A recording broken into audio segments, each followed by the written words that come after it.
نماز میں عام حالات میں ایک پوزیشن نہیں ہے اور وہ لیٹنے کی، اور لیٹنا آرام پسندی اور آرام طلبی کی علامت ہے۔ انسان سونے کے وقت لیٹتا ہے، اور جب سو جاتا ہے تو اس کے عقل، شعور اور باقی چیزیں کام کرنا چھوڑ دیتی ہیں۔ اس وقت انسان کی مکمل بے بسی کی علامت ہوتی ہے۔ اس وقت انسان پھر نافرمانی کا کوئی کام کر نہیں سکتا، اس لیے نماز میں لٹایا نہیں گیا۔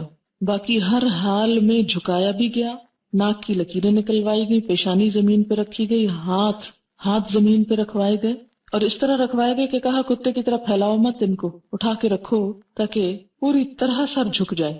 جب آپ ہاتھ پھیلا لیتے ہیں، کونیاں نیچے ٹکا لیتے ہیں، تو سر کے اندر یا پیشانی کے اندر وہ عاجزی نہیں آتی، وہ جھکاؤ نہیں آتا۔ پھر نماز کے اندر آپ سینے پہ ہاتھ باندھتے ہیں۔ سینے پہ ہاتھ باندھنا، دل پہ ہاتھ رکھنا، عاجزی، ادب کا مظاہرہ کرنا ہے، اور اس بات کا سمبل ہے کہ یا اللہ ہم ہاتھ باندھے پوری طرح تیری اطاعت کے لیے تیار ہیں۔ ہاتھ باندھ کے تیرے سامنے عہد کرتے ہیں، ایاک نعبد و ایاک نستعین۔ ہمارے دل کے خیالات اور خواہشات اور سب کچھ تیرے نام وقف ہے۔ پھر نماز میں ہم ہاتھ اٹھاتے ہیں سب سے پہلے اللہ اکبر کہہ کے، ہینڈز اپ، سر تسلیم خم، کچھ بھی نہیں، سب کچھ چھوڑ دیا، اس دنیا سے بھی اعلان برات، اور دنیا کے ہر کام سے، ہر ایک سے منہ موڑ کے اللہ کی طرف۔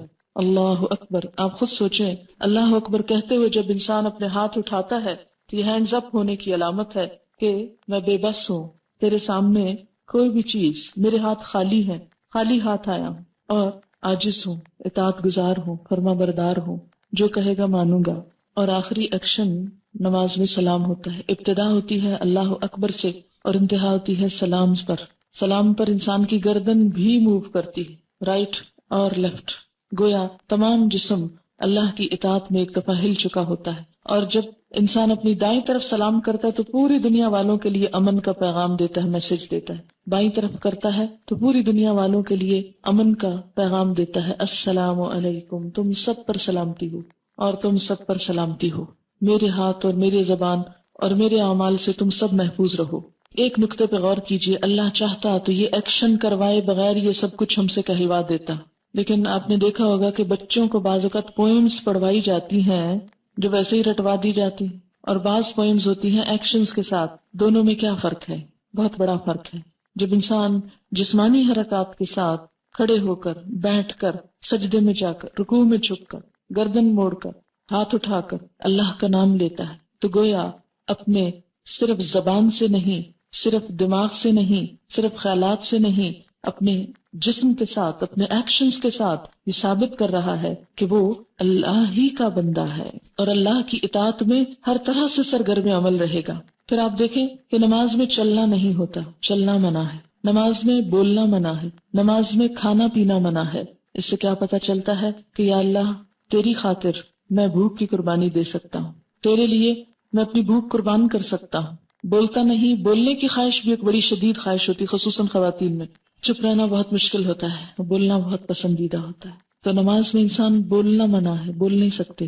ایک لفظ بھی کہا نماز ختم، ایک دانہ بھی چبایا تو نماز ختم، ایک گھونٹ پانی بھی پیا تو نماز ختم، نہیں، کچھ بھی نہیں، کچھ چکھا بھی تو نماز ختم۔ پھر چلنا منع ہے، گویا خود اپنے آپ کو قید کرتے ہیں ایک جگہ پر روک لیتے ہیں کہ اللہ تیری نافرمانی میں کوئی قدم نہیں اٹھے گا۔ لا تقدموا بین یدی اللہ ورسولہ کی عملی تفسیر کہ اللہ اور اس کے رسول کے آگے پیش قدمی نہ کرو، آگے نہ بڑھو۔ میں اپنی چوائس کے ساتھ جس جگہ کھڑا ہوں اسی جگہ کھڑا ہوں، دنیا ادھر سے ادھر ہو جائے، میں مکمل استقامت کے ساتھ تیرے ہی آگے کھڑا ہوں، میں یہاں سے ہلوں گا نہیں، کیونکہ اللہ نے منع کر دی یہاں سے نہیں ہلنا، یہیں کھڑے رہو، اسی جگہ رہو۔ اور ساری نماز میں ہم ایک ہی جگہ، جب تک سلام نہ پھیر لیں ایک ہی جگہ کھڑے رہتے، کبھی ایسا نہیں کرتے کہ ایک قدم آگے پھر پیچھے پھر دائیں پھر بائیں، چاہے کتنے بھی تھکے ہوئے ہوں، کتنا بھی خواہش ہو چلنے بھاگنے دوڑنے کی، کسی بھی ایکٹیویٹی کی، نہیں۔ تو چلنا پھرنا کیا ہے؟ بھاگ دوڑ زندگی کے تمام کاموں کا احاطہ کرتا ہے، سارے کاموں کا احاطہ، چلنا پھرنا، سب کام چل پھر کے ہی ہوتے ہیں نا۔ تو انسان کیا وعدہ کرتا ہے اپنے آپ کو، اپنے قدموں کو روک کر کہ اے میرے رب تیری خاطر میں ہر کام چھوڑ سکتا ہوں، میری ہر سرگرمی تیرے سامنے ہیچ ہے، ادھوری ہے، تو کہے تو میں سب کچھ چھوڑ سکتا ہوں، میں ایک جگہ کھڑا ہو سکتا ہوں، اسٹل اسٹینڈ، ہل جل بھی منع ہوتی ہے اس میں۔ اور پھر اس طرح کھڑا ہوں کہ ہاتھ بھی باندھے، کیونکہ ہاتھ بھی کسی ایکشنز کی علامت۔ نماز میں آپ ہاتھ بھی نہیں ہلا سکتے، زیادہ ہاتھ بھی ہلائے تو نماز فاسد ہو جائے گی۔ ہاتھوں سے کوئی کام نہیں، پاؤں سے کوئی کام نہیں، زبان سے کوئی کام نہیں۔ نماز میں سونا بھی منع ہے، نماز میں کوئی بھی اور جذباتی تسکین جو عام حالات میں جائز ہے اس میں وہ بھی منع ہے. گویا انسان کی وہ تمام حیوانی خواہشات، خواہ کھانا پینا ہو، خواہ نیند جیسی شدید خواہش ہو، خواہ دنیا میں بھاگ دوڑ کی، خواہ اپنے ہاتھوں سے کوئی کام کرنے کی. کہتے ہیں نا بعد میں کہ ہاتھوں میں کھجلی ہوتی رہتی ہے، کچھ نہ کچھ کرتے رہتے ہیں، ہاتھ ان کے رکتے نہیں، چلتے رہتے ہیں ہر وقت. بعضوں کے پاؤں چلتے رہتے ہیں، نچلا بیٹھ ہی نہیں سکتے. لیکن نماز ایک ایسی کیفیت ہے جس میں باندھ کے سب کچھ رکھ دیا جاتا ہے، بغیر کسی رسی کے باندھا جاتا ہے نا. دنیا میں اگر آپ کسی بچے کو کہیں کہ 5 منٹ یہاں کھڑے رہو، ہلنا نہیں، یہاں سے کھڑا نہیں ہو سکتا. لیکن اللہ کے سامنے کتنی زبردست طریقے سے ہم اپنی قوتوں، کوششوں، خواہشات، عقل، ہر چیز کو کنٹرول رکھتے ہیں. مکمل ضبط نفس. روزے میں صرف کھانا نہیں ہوتا، لیکن نماز میں کھانا پینا بھی منع، سونا بھی منع. یعنی ساری عبادتوں کا خلاصہ ہو جاتا ہے اس میں، ساری عبادتیں اس میں جمع ہو جاتی ہیں. مال ہے تو اس کو چھوڑ دو، کھا پی رہے ہو اس کو چھوڑ دو، بول رہے ہو اس کو چھوڑ دو. ہنسنا منع، رونے کی کسی حد تک اجازت ہے لیکن وہ اللہ کے خوف سے. یہ نہیں کہ دنیا بھر کے غم میں اس وقت رونا شروع کر دے، فلاں چلا گیا تو آج میں رونا بیٹھ جاؤں، اور نماز میں روئے جا رہے ہیں. اور باتوں کے لیے نہیں رونا، اللہ کے لیے رونا، آخرت کے خوف سے رونا. آپ دیکھیں کہ دن میں 5 دفعہ وہ سارے جذبات کنٹرول کر کے ایسا ضبط نفس کرایا جاتا ہے کہ 5 دفعہ کر کے اگر 6ٹی دفعہ کسی وقت بغیر نماز کے یہ سب کچھ کنٹرول کرنا پڑے، ہاتھ یا پاؤں یا باقی چیزیں، تو بھی کر جاؤ. نفس کو اپنا غلام بنا لو، خود نفس کے غلام نہ بن جاؤ. نفس پر حکومت کرنا سیکھو، نہ کہ خود اس کے آگے ذلیل و خوار ہو. کائنات کی جتنی بھی چیزیں ہیں وہ کسی نہ کسی رنگ میں نماز کی پوزیشن میں ہیں. پہاڑ کھڑے ہیں، چوپائے رکوع کر رہے ہیں، جیسے بھینس وغیرہ، سب رکوع کی حالت میں ہیں. اور کچھ چیزیں سجدہ ریز ہیں. اللہ تعالیٰ نے سمبولیکلی سب کو سجدہ ریز بتایا. النجم والشجر یسجدان، ستارے ہوں یا پودے سب جھکے ہوئے ہیں. وَلِلَّهِ يَسْجُدُ مَن فِي السَّمَاوَاتِ وَالْأَرْضِ. اچھا یہ بھی ہو سکتا تھا کہ جیسے ہم دنیا کی ایکسرسائزز کرتے وقت کھڑے ہوتے ہیں، نیچے ہوتے ہیں، دائیں ہوتے ہیں، بائیں ہوتے ہیں، پیچھے ہوتے ہیں، تو ہم کچھ بھی نہیں بولتے. تو اس ایکسرسائز میں بھی ہم کچھ نہ بولتے، لیکن اللہ نے ہمارا یہ وقت بھی ضائع نہیں کرایا، اس میں بھی ذکر کروایا. اور اس میں سے ایک ایک ذکر قابل غور ہے. اب میں اس ذکر پہ آتی ہوں جو کچھ ہم بولتے ہیں. نماز میں ہم سب سے پہلے نیت کرتے ہیں. نیت کے بغیر کوئی نماز نہیں ہوتی. نیت دل کا عمل ہوتا ہے، زبان کا عمل نہیں ہوتا. مثلاً آپ وضو کرنے کی نیت کر رہے ہیں، آپ واش روم میں بعض اوقات جاتے ہیں صرف ہاتھ منہ دھونے، مثلاً کہیں جا رہے ہیں آپ ہاتھ منہ دھوتے ہیں، اس میں کیا ہوتا ہے؟ کوئی بھی آپ نیت نہیں ہوتی، بس نیت یہ ہوتی کہیں جا رہا ہوں تو کسی کو منہ کیا دکھاؤں کہ ذرا منہ دھو لوں. لیکن نماز میں باقاعدہ منہ دھونے کی ایک فیلنگ ہوتی کہ میں اللہ کے سامنے منہ دکھانے کے لیے دھو رہی ہوں، اللہ کے سامنے جانے کے لیے تیار ہو رہی ہوں. وضو ہوتا نہیں جب تک نیت نہ ہو، اور نیت ہوتی نہیں جب تک اندر سوچ مضبوط نہ ہو. اندر کی سوچ کا نام نیت ہے. اب آپ دیکھیں کہ جب وضو کرتے تو آپ یہ تو نہیں کہتے میں وضو کر رہی ہوں برائے نماز ظہر، اور داخل ہو رہی ہوں واش روم میں اور کھول رہی ہوں ٹونٹی اور نکال رہی ہوں پانی، کچھ بھی نہیں کہتے. جا کے سوچ کے ساتھ اللہ کے لیے وضو ہے، بسم اللہ پڑھ کے ہاتھ دھوتے ہیں اور کلی شروع کر دیتے ہیں اور وضو ہو جاتا ہے. نماز میں بھی اسی طرح یہ جو ہم نے پنجابی، اردو، انگریزی کی نیتیں خود بنائی ہوئی ہیں نا، خود ساختہ، کیونکہ اگر نبی صلی اللہ علیہ وسلم نے سکھائی ہوتی تو ایک ہی ہوتی. یہ چونکہ ہم نے بنائی ہوئی ہے اس لیے ہر زبان کی مختلف ہے، ہر لوگوں کی مختلف ہے. تو زبان سے نیت کا بولنا ضروری نہیں ہے بلکہ دل میں. اچھا آپ دیکھیں کہ جب ہم بعض اوقات زبان سے بول رہے ہوتے ہیں نا تو دماغ کو کام کرنے کی ضرورت نہیں پیش آتی، ہم رٹے ہوئے طوطے کی طرح بس بول کے ختم کر دیتے ہیں ایک بار. تو نماز میں نیت دماغ کی حضوری ہے، دل کی حضوری. کیا کرنے جا رہے ہو، کہاں کھڑے ہو، اس وقت کیا کر رہے ہو. یہ نہیں کہ آئے اور منہ سے بول دیا اور کوئی پتہ نہیں کیا کر رہے ہیں اور کیا نہیں کر رہے. نیت دماغ کو ایک جھٹکا، باقی خیال نکال کے اب یہ خیال ڈالو. اور آپ دیکھیں گے کہ عام طور پر ہاتھ منہ دھونے سے کیا ہوتا ہے اور وضو کرتے وقت کیفیت ہی کچھ اور ہوتی. نیت کے فرق سے عمل بدل جاتا ہے. انما الاعمال بالنیات، کیفیت بدل جاتی، دل کی حالت بدل جاتی. وہی پانی ہے، وہی ٹیپ ہے، وہی سب کچھ ہے. جب سوچ فرق ہوئی سارا ایکشن ایک اور ہی طرف چلا گیا، کسی اور کریڈٹ میں چلا گیا. پھر اس کے بعد نماز میں کھڑے ہوئے آپ سوچتے ہیں، دل میں دہراتے ہیں اچھا کیا پڑھنے لگے، ظہر، فجر، عصر، کون سی نماز، فرض، سنت، کتنی رکعت، اتنی، ٹھیک ہے. کوئی کہنے کی ضرورت نہیں کہ منہ طرف خانے کعبے کے اور اس طرح کی چیزیں، کیونکہ جب تک آپ منہ طرف خانے کعبے کے کریں نا نماز تو ہوتی نہیں. اور بعض اوقات لوگ گاڑی میں پڑھ رہے ہوتے ہیں اور بول رہے ہوتے ہیں منہ طرف خانے کعبے کے، اللہ اکبر، رٹے رٹائے جملے. تو آپ نے کیا کرنا، نیت. اور نیت میں صرف یہ نیت نہیں کہ 4 رکعت پڑھ رہی ہیں، یہ 2 رکعت، صرف یہ نیت نہیں، نیت یہ بھی کہ صرف اللہ کے لیے پڑھ رہی ہیں، کوئی ریاکاری نہیں، کوئی دکھاوا نہیں. کیوں؟ اس لیے کہ اگر دکھاوے کی نماز پڑھی تو نبی صلی اللہ علیہ وسلم نے کیا فرمایا، من صلی یرائی فقد اشرکا، جس نے دکھاوے کی نماز پڑھی اس نے شرک کیا. شرک فویل للمصلین، ہلاکت ہے نمازیوں کے لیے، نمازیوں کے لیے، الذین هم عن صلاتهم ساہون الذین هم یراؤون، وہ جو اپنی نمازوں سے غافل ہیں اور وہ جو دکھاوا کرتے ہیں، نماز میں بھی اور عام زندگی میں بھی۔ نماز ضبط نفس کی ایک ٹریننگ ہے، اور اگر دکھاوا ہے تو ضبط نفس کیا ہوا؟ خاک۔ اور پھر ہر جو سٹیپ ہے اس کو صحیح طریقے پر ادا کرنا، کیونکہ بدترین چوری نماز کی چوری ہے، سجدے اور رکوع ادھورے کرنا، جلد بازی میں کرنا، صرف کھڑے ہو کے بیٹھ کے اٹھک بیٹھک کر کے ختم کر دینا۔ It's not just a physical exercise, یہ کسی انسان کی بتائی ہوئی ایکسرسائز نہیں کہ آپ اس میں غلطی بھی کر لیں، اس میں نہیں ویسے ہم کرتے ہوتے، اس کو اتنا ہی جھکتے ہیں۔ مثلا اگر آپ نے ایروبکس کبھی کیے ہوں تو آپ کو پتا ہے کہ جتنا جس چیز کو بینڈ کرنے کے لیے کہا جاتا ہے اتنا ہی کرتے ہیں، اور جب تک اتنا آپ کر نہ جائیں آپ کی بات پوری نہیں ہوتی۔ آپ ادھورے کریں تو اس کا فائدہ ہی کچھ نہیں ہوتا۔ نماز میں کہتے ہیں اچھا پھر کیا ہوا اگر کم ہوا یا زیادہ، اتنی کیا ریجیڈیٹی ہے؟ نہیں، اس کا بھی وہ صحیح فائدہ نہیں ہوگا جب تک آپ ہر ایکشن جو ہے وہ سنت کے مطابق نہیں کریں گے۔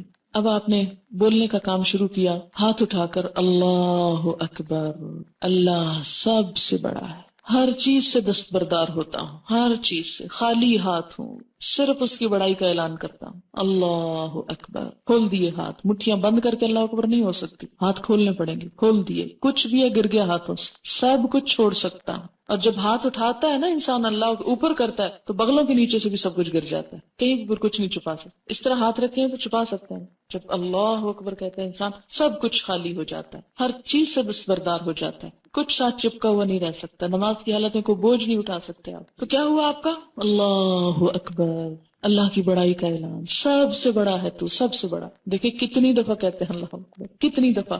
اور عملی زندگی میں واقعی اللہ بڑا ہے بڑا؟ نہیں، وہاں تو کہیں نفس بڑا ہے، کہیں عقل بڑی ہے، کہیں مال بڑا ہے، کہیں اولاد بڑی ہے، کہیں دوست بڑے ہیں، کہیں رشتہ دار بڑے ہیں، کہیں رسم و رواج بڑے ہیں، ان کے پیچھے چلتے ہیں۔ اور اللہ بس صرف نماز میں بڑا ہے، اور وہ بھی کوئی خاص نہیں، صرف کہنے کی حد تک۔ کیسی نماز ہے ہماری، اور ہر سٹیپ پہ کہہ رہے ہیں اللہ اکبر، اللہ سب سے بڑا ہے، سب سے بڑا، سب سے بڑا۔ اور اگر نماز درست ہو جائے سارا دین درست ہو جائے، نماز میں احساس اور شعور کام کرنے لگے، زندہ ہو جائے نمازیں ہماری، سوچی سمجھی ہو جائے، بہت کچھ فائدہ ہو جائے۔ اللہ اکبر، اور یہ کہہ کر انسان پر ہاتھ باندھ دیتا ہے سینے پر اور دعا پڑھنے لگتا ہے۔ اس میں کئی ایک دعائیں سکھائی گئی ہیں، مثلاً سبحانک اللہم وبحمدک وتبارک اسمک وتعالی جدک ولا الہ غیرک، پاک ہے تو اے اللہ اور آپ ہی کی حمد ہے، اور بابرکت ہے آپ کا نام، اور بلند ہے آپ کی شان، اور نہیں کوئی عبادت کے لائق آپ کے سوا۔ پاک ہے تو اے اللہ، پاکی بیان کرتا ہے انسان اللہ، آپ کی حمد، آپ کی تعریف، آپ کا نام بابرکت، آپ کی شان بلند، کتنی زیادہ تعریف کر رہا ہے انسان اللہ کی۔ واقعی عملی زندگی میں ایسا ہی ہے کہ مختلف چیزوں میں اپنی تعریف نہ چاہیں، اللہ کی تعریف چاہیں۔ ہم تو دین کا کام کر کے بھی اپنی تعریف چاہ رہے ہیں، دین کو بلند کرنے کا ہماری نیت کوئی نہیں ہوتی، یا کم ہی ہوتی ہے، اپنے نام کی بلندی مقصود ہوتی ہے۔ یہ بدترین عمل ہے۔ کوئی نیکی کا کام بھی کریں، دین کا کام بھی کریں تو کس لیے کریں کہ دین بلند ہو، اور جس شخص کی نیت میں یہ چیز آ جائے کہ دین بلند ہو، دین کا کلمہ بلند ہو، اللہ کی ذات بلند ہو، وہ لازماً جھک جائے گا، عاجزی آ جائے گی، اس پہ تکبر رخصت ہو جائے گا، ہر قربانی کر سکے گا انسان، ہر طرح سے پھر انسان اپنے آپ کو نقصان پہنچا لے گا لیکن دین کا نقصان نہیں پہنچنے دے گا، اپنی ذات پیچھے چلی جائے گی اور دین آگے آ جائے گا۔ وتعالی جدک، تیری شان بلند ہے، میری شان تو کچھ نہیں، میری شان کیا چیز ہے۔ لیکن آپ دیکھیں کہ باہر نکل کے جتنی لڑائیاں ہیں ہماری اپنی رشتہ داروں کے ساتھ، دوستوں کے ساتھ، معاشرے کے افراد کے ساتھ، وہ ساری شان کی خاطر ہے۔ ہمیں فلاں نے یہ کیوں کر دیا، اور کیوں ہمارے ساتھ ایسا کیوں ہوا، اور ہماری شان میں گستاخی کیوں کر دی، اور ایسا ہو گیا اور ویسا۔ جتنی تعلقات کی خرابیاں سب یہیں سے جڑ پھوٹتی ہے اس کی۔ تو جب انسان کہتا ہے تعالی جدک، شان تو تیری بلند ہے، بلندی تو تیری ہی ہے، ہم کیا چیز ہے، بندہ اور عاجز ہو جاتا ہے اور جھک جاتا ہے۔ ولا الہ غیرک، تیرے سوا تو کوئی الہ نہیں، تجھی کو پوچھتا ہوں، تیری ہی عبادت کرتا ہوں، اپنے نفس کی نہیں، عقل کی نہیں۔ ایک اور دعا بھی سکھائی گئی، اللہم باعد بینی و بین خطایایا کما باعدت بین المشرق والمغرب، اے اللہ میرے درمیان اور میرے گناہوں کے درمیان اتنی دوری پیدا کر دے جتنی مشرق اور مغرب کے درمیان، یعنی میں جو غلطیاں کر رہا ہوں ابھی تک، یا اللہ ان کو مجھ سے دور کر دے، ہٹا دے، کیونکہ وہ جو مجھے چمٹ گئی تو وبال جان جہنم میں لے جائیں۔ یا اللہ میری غلطیاں مجھ سے اتنی دور لے جا جتنا یہاں سے مشرق و مغرب کا فاصلہ ہے، بہت ہی دور، کہ ان کے اب مجھے نقصان یا ان کے اثرات نہ بھگتنے ہوں۔ اللہم نقنی من الخطایا، اللہ مجھے پاک کر دے خطاؤں سے، کما ینقی الثوب الابید من الدنس، جیسے پاک کیا جاتا ہے سفید کپڑا میل کچیل سے۔ کبھی سفید کپڑا دھویا اور اس میں کوئی داغ ہو پھر رگڑتے ہیں، پھر دھوتے ہیں، اچھا پھر کھول کے دیکھتے ہیں، ہائے نہیں ابھی نہیں، ابھی رنگ صحیح نہیں ہو، پھر اس کو رنگ کاٹ ڈالتے ہیں، اس کو لیکو ڈالتے ہیں، اس کو نیل ڈالتے ہیں، اس کو خوب چمکاتے ہیں۔ سب سے زیادہ ایفرٹ کس کپڑے کو دھونے میں ہوتی ہے؟ سفید کپڑے کو دھونے میں، اور میل کچیل کا پتہ بھی سفید کپڑے سے چلتا ہے۔ یا اللہ جس طرح سفید کپڑا دھلتا ہے ایسے تو میرے گناہ دھو دے۔ کتنی خوبصورت دعا ہے۔ اللہم اغسل خطایا، اے اللہ دھو دے میری خطاؤں کو، بالماء والثلج والبرد، پانی سے، برف سے اور اولے سے۔ اور یہ جو تکبیر تحریمہ کے بعد نبی صلی اللہ علیہ وسلم یہ دعا پڑھا کرتے تھے، اور یہ مشکات میں آئی ہے، فصل اول کی دعا ہے، اور دوسری بھی جو ہے مشکات میں آئی ہے، فصل دوم کی دعا ہے، ٹھیک ہے۔ یعنی زیادہ صحیح حدیث جو یہ پہلے والی ہے، دوسری بھی پڑھی جا سکتی ہے، لیکن عموماً ہم دوسری والی پڑھتے ہیں، جبکہ پہلے والی کا بھی مفہوم بہت خوبصورت ہے۔ بہت سے لوگ صرف تعصب کی وجہ سے کہ نہیں چونکہ ہمیں بچپن میں ہی سکھائی گئی اس لیے صرف دوسری ہی دعا پڑھتے ہیں، جبکہ اس کے علاوہ بھی دعائیں ہیں۔ بہرحال دونوں بھی پڑھ سکتے ہیں، اور دونوں میں سے کوئی ایک بھی پڑھ سکتے ہیں، نماز ہو جائے گی، کوئی جھگڑا نہیں کسی سے، لیکن جو اپنا فائدہ جتنا کرے اتنا ہی اچھا ہے۔ اگر یہ دونوں پڑھ لے تو زیادہ ہی اچھا ہے۔ اور آپ دیکھیں گے کہ جو ہی آپ یہ کہنا شروع کریں گے اللہم باعد بینی و بین خطایا، تو واقعی شرمندگی کا احساس ہوگا اور گناہوں سے بیزاری ہوگی۔ پھر اس کے بعد اعوذ باللہ من الشیطان الرجیم، اللہ تیری پناہ میں آتا ہوں شیطان مردود سے، جو میرا پیچھا نہیں چھوڑتا، جو مجھے ہر وقت تھکائے ہوئے، ستائے ہوئے ہے، بہکائے ہوئے ہے۔ بسم اللہ الرحمن الرحیم، اللہ کے نام کے ساتھ جو بڑا ہی مہربان ہے، بڑا رحم کرنے والا ہے۔ میں اس عبادت کا آغاز کرتا ہوں۔ الحمد للہ رب العالمین، سب تعریف اللہ کے لیے ہے جو رب ہے تمام جہانوں کا، پوری یونیورس کو اس نے پیدا کیا اور ان کا خیال رکھ رہا ہے، جو ذرے سے پائے تکمیل تک پہنچاتا ہے۔ پہاڑ کی اصل بھی ذرہ ہے، پانی کی اصل بھی قطرہ ہے، سمندر کی اصل بھی ذرہ ہے، درخت کی اصل بھی بیج ہے، انسان کی اصل بھی نطفہ ہے۔ ہر جو بڑی بڑی چیز ہم کو نظر آتی ہے یہ اصل میں کیا تھی؟ بہت چھوٹی حقیر۔ اس رب کا کمال یہ ہے کہ اس نے حقیر چیز کو اتنی شان دے دی، اتنا بڑا کر دیا۔ رب العالم، رب جو ذرے سے کمال تک پہنچائے، جو ذرے کو چمکا ڈالے، اسے اہمیت دے دے۔ ہم کیا چیز تھے؟ وہ رب جس نے ہم حقیر پانی کا ایک چھوٹا سا کیڑا جس کا کوئی نام نہ تھا، لم یکن شیئا مذکورا، اسے رب نے اتنا بڑا کر دیا، ایک بولنے، سننے، دیکھنے والا، عقل استعمال کرنے والا اور بڑی بڑی باتیں کرنے والا بنا دیا۔ تو تعریف تو میری نہیں، میں تو ایک حقیر چیز تھی، اللہ کی تعریف۔ الرحمن، بڑا ہی مہربان، الرحیم، بار بار رحم کرنے والا، 70 ماؤں سے بڑھ کے پیار کرنے والا۔ اس کی رحمت سے ہی جی رہی ہوں، ورنہ جتنے گناہ ہیں شاید اگلا سانس بھی نہ لے سکوں۔ مالک یوم الدین، جزا سزا کے دن کا مالک، بدلے کے دن کا مالک۔ مالک یوم الاخرہ نہیں کہا گیا، مالک یوم الدین کہا گیا، بدلے کا دن، بدلے کا دن۔ اگر دنیا میں کسی دن کو آپ دیکھیں، بڑے دن منائے جاتے ہیں، مناتے ہیں نا، آج خواتین کا دن ہے، آج مزدوروں کا دن ہے، اور آج بچوں کا دن ہے، اور پولیو کا دن ہے، اور کسی ایک دن میں کہا جائے اگر آج بدلے کا دن ہے تو کیا حالت ہو؟ بدلے کا دن، قیامت کی سب سے بڑی مشکل ہی تو یہ ہے کہ وہ بدلے کا دن ہے۔ کون سا بدلہ؟ اچھا بدلہ بھی، جزا بھی اور سزا بھی، دونوں ہی چیزیں۔ من یعمل مثقال ذرۃ خیرا یرا ومن یعمل مثقال ذرۃ شرا یرا، نیکی کا ذرہ بھی جا دیکھے گا انسان، اور برائی کی حالت بھی جا دیکھے گا۔ لا تخفی منکم خافیہ، کوئی چھپی ہوئی چیز چھپی نہ رہ جائے گی۔ وبرزوا للہ الواحد القہار، سب نمایاں عیاں ہر چیز سامنے آ جائے گی۔ وَأُرِدُوا عَلَىٰ رَبِّكَ صَفًّا، صف در صف پیش کر دیے جائیں گے۔ وَوُضِعَ الْكِتَابُ، کتاب رکھ دی جائے گی، اور انسان کہے گا مَا لِهَٰذَا الْكِتَابِ لَا يُغَادِرُ صَغِيرَةً وَلَا كَبِيرَةً إِلَّا أَحْصَاهَا، کوئی چھوٹی بڑی چیز اس کتاب نے نہیں چھوڑی مگر جس کو گن گن کے نہ رکھا۔ گنی ہوئی چیزیں، ایک ایک نمبر گنا ہوا۔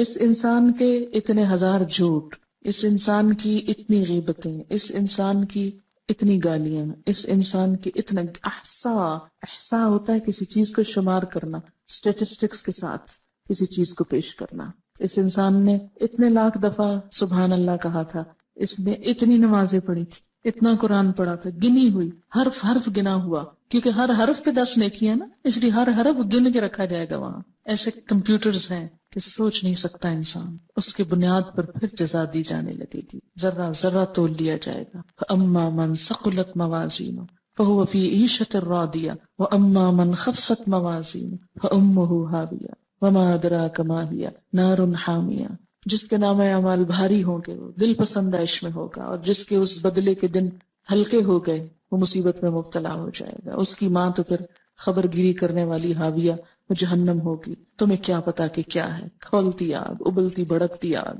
ایاک نعبد، ہاتھ باندھ کے ہر نماز میں کھڑے ہو کر کئی دفعہ دن میں عہد، صرف تیری ہم عبادت کرتے ہیں، صرف تیری. وایاک نستعین، اور صرف تجھ سے ہم مدد چاہتے ہیں. اور عملی زندگی میں کیا کرتے ہیں؟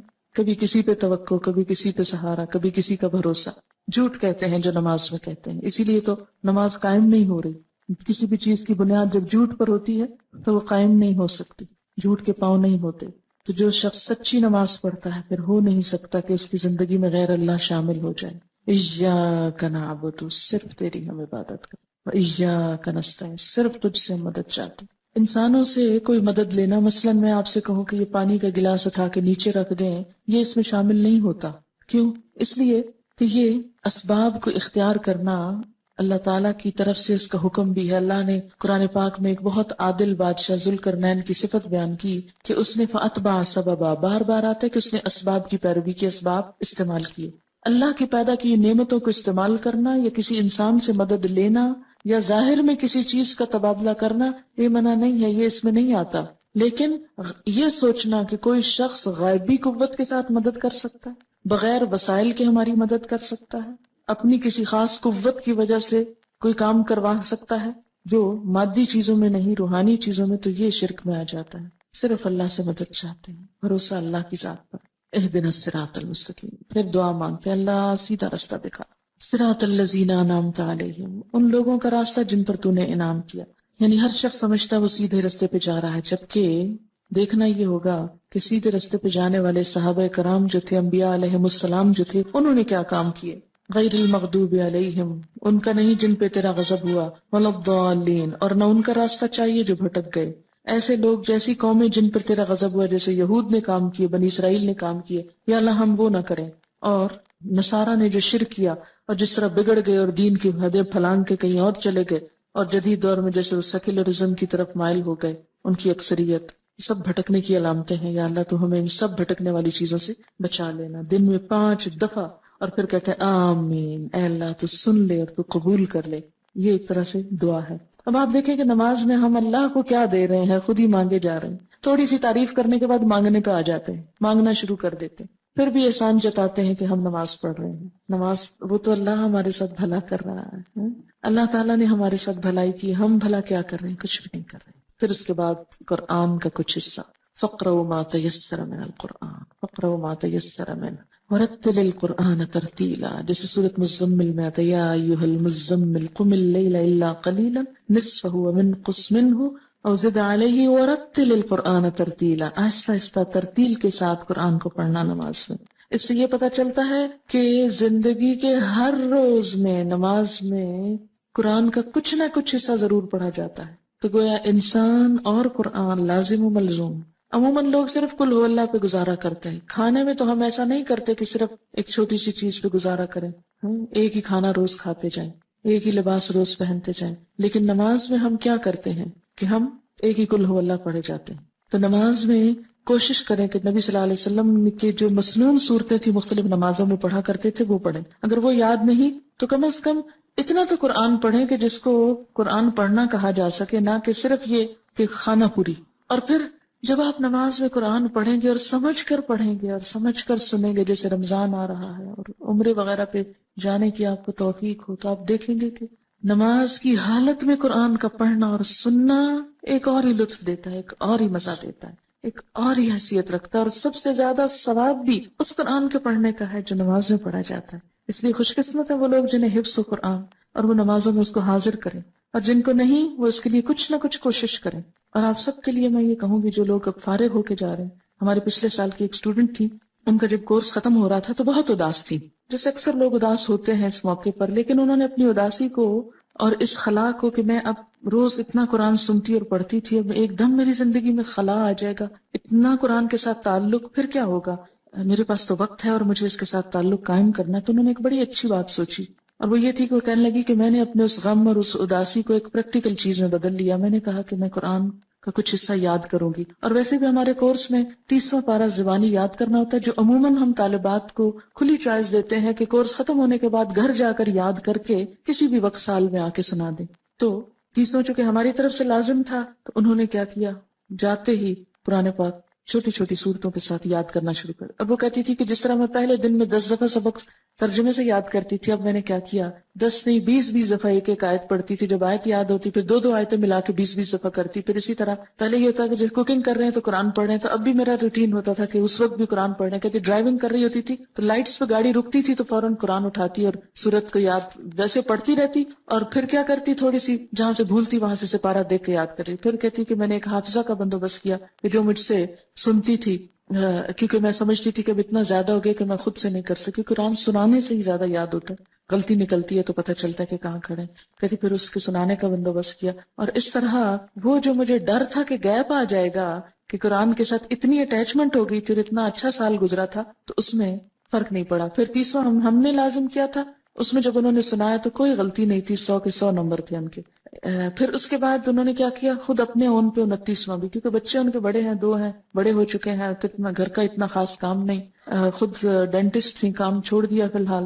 اور اگر ڈینٹسٹ ہوں بھی اور پریکٹس کریں بھی تو آپ دیکھیں کہ آپ لوگوں کے دانت جوڑتے رہیں، توڑتے رہیں، نکالتے رہیں، ڈالتے رہیں اور ساتھ قرآن پڑھتے رہیں. میرے دانت میں ایک دفعہ تکلیف ہوگی تو میں ڈینٹسٹ کے پاس مجھے آدھا گھنٹہ بعض اوقات تو اس چیئر پہ بیٹھنا پڑتا تھا، اور وہ کسی نہ کسی نرس یا ادھر ادھر بات شات کرتے رہتے تھے. تو میں سوچتی کاش اس شخص کو قرآن آتا ہو یا اس کو قرآن کی سمجھ ہو یا کوئی اچھی باتیں، تو اس وقت یہ مریض کو اتنا لمبا لیکچر دے سکتا ہے کھڑے کھڑے باتوں میں. تو وہی بھٹی جھونکنے والے اور اس کی مثال پھر آ گئی نا. اچھے دوست اور اچھے ساتھی، جلیس کا لفظ کوئی بھی جو ساتھ بیٹھ جائے، صرف دوست نہیں، جو دلی دوست، کوئی بھی جو پاس بیٹھا ہو، اس کی مثال ہے وہ.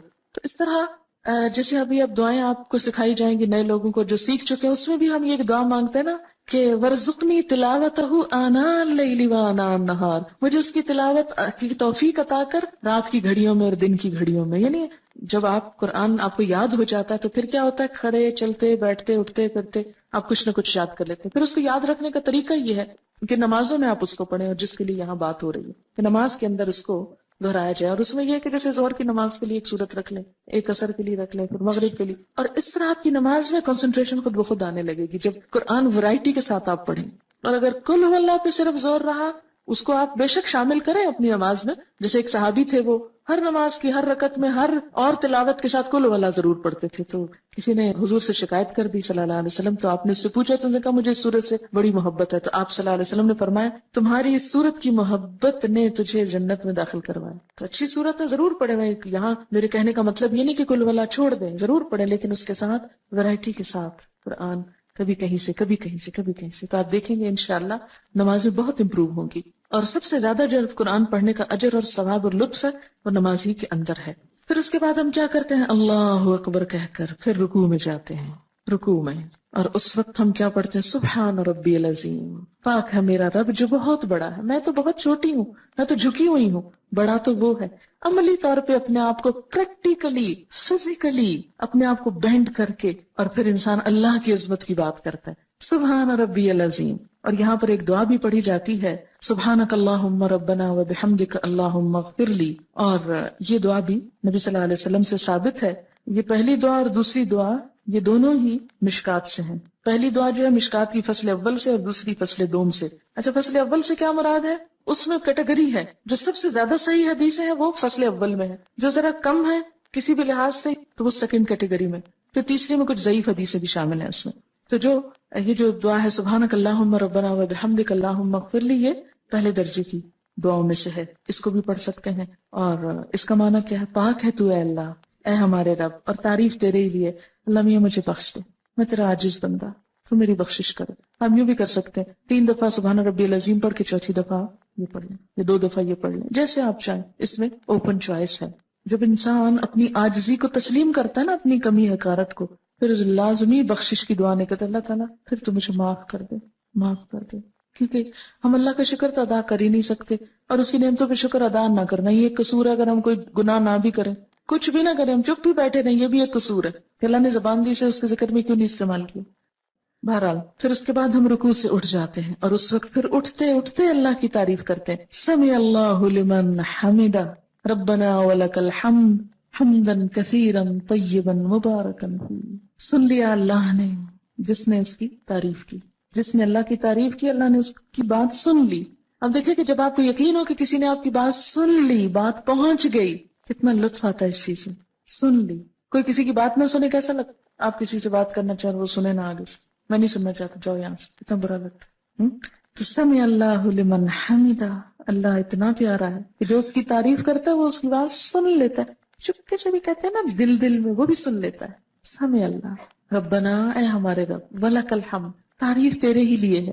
پھر تعریف، اور کیسی تعریف؟ حمدن کثیرن، بہت زیادہ تعریف، طیبن، پاکیزہ تعریف، اچھی تعریف، مبارکن فی، بابرکت. یہ جو دعا پڑھی ہے میں نے آخر میں، یہ بھی فصل اول کی دعا میں سے مشکات کی. یہ جو دعا حدیث میں آتا ہے کہ نبی صلی اللہ علیہ وسلم نماز پڑھا رہے تھے کہ سلام پھیرنے کے بعد آپ نے پوچھا کس نے یہ دعا پڑھی ہے؟ کسی شخص نے پیچھے سے محبت میں آ کے یہ پڑھی تھی. آپ نے فرمایا میں نے 30 سے زیادہ فرشتوں کو اس دعا کی طرف لپکتے دیکھا کہ وہ اسے اٹھانا چاہتے تھے. اتنی بڑی نیکی تھی کہ ایک سے ایک آگے بڑھ کے اس کو اٹھانا چاہ رہا ہے. یہ نیک عمل ہم لے کے جائیں گے اللہ تعالیٰ کے پاس. بالکل ایسے ہی جیسے کسی کو پھول پیش کرنے تو ہر ایک کی خواہش ہوتی ہے میں پھول پیش کروں. کیوں؟ کیونکہ پھول پیش کرنے میں بھی کیا ہوتا ہے؟ ایک آنر ہے نا. تو فرشتوں کو بھی نیک بندوں کی نیکی اٹھا کے لے جانے اور پیش کرنے میں ایک آنر ہوتا ہے ان کے لیے. تو میں پیش کروں گا، ہم اس کو لے کے جائیں گے اس نیک عمل کہ ہمیں دے دیں. اچھی چیز ہر کوئی لینے اور اٹھانے کو تیار ہوتا ہے نا. اتنی خوبصورت دعا، حمدن کثیرن طیبن مبارکن فی. بہت تعریف، بہت زیادہ تعریف. جب انسان کسی سے بہت محبت کرتا ہے نا تو کہتا ہے بہت بہت اچھی چیز، بہت زیادہ علامے کی تعریف. حمدن کثیرن، بہت اچھی والی تعریف. طیبن، مبارکن، بہت برکت والی، بہت برکتیں ہوئے اس میں. مبارکن فی، نہیں برکت کیا ہوتا ہے؟ نشو نما، بڑھوتری. اتنی تعریف کہ جو بڑھتی چلی جائے، زیادہ سے زیادہ ہوتی چلی جائے، کہیں رکے ہی نہ، ختم ہی نہ ہو. حد کر دیتا ہے انسان تعریف میں. اور یہ وہی کر سکتا ہے جو اللہ سے واقعی محبت رکھتا ہو. پھر انسان سجدے میں آتا ہے، سر زمین پہ رکھ دیتا ہے. عام حالات میں آپ دیکھیں اگر نماز کے علاوہ کوئی کسی کو کہے اچھا ذرا زمین پہ سر رکھو، کتنا مشکل کام ہے نا. عام حالات میں تو کوئی چیز گر جائے تو ہم کہتے ہیں اچھا فلاں نے ذرا پکڑاؤ یہ گری ہوئی چیز ہے، مجھ سے نہیں نیچے ہوا جاتا. کتنا مشکل ہے. لیکن اللہ کی خاطر محبت میں زمین پہ جا پڑتا ہے انسان، بس سر رکھ دیتا ہے، ناک رگڑتا ہے اپنی، کیونکہ ناک نہ لگے تو سجدہ نہیں ہوتا. پورا جھکاؤ سر کی طرف ہوتا ہے. ساری عقل کو لا کے ذلیل کرتا ہے اللہ کے سامنے. اللہ یہ سر کیا چیز ہے، یہ سوچے کیا چیز ہے، تیرے سامنے تو کوئی کچھ نہیں، کوئی حجت بازی نہیں. اور کیا کہتا ہے؟ سبحان ربی الاعلی، میں ہوں حقیر و ذلیل لیکن پاک ہے میرا رب جو اعلی اور الاعلی سب سے زیادہ بلند ہے. میں اس وقت سب سے نچلی پوزیشن میں ہوں اور میرا رب سب سے زیادہ بلند ہے. سبحان ربی الاعلی.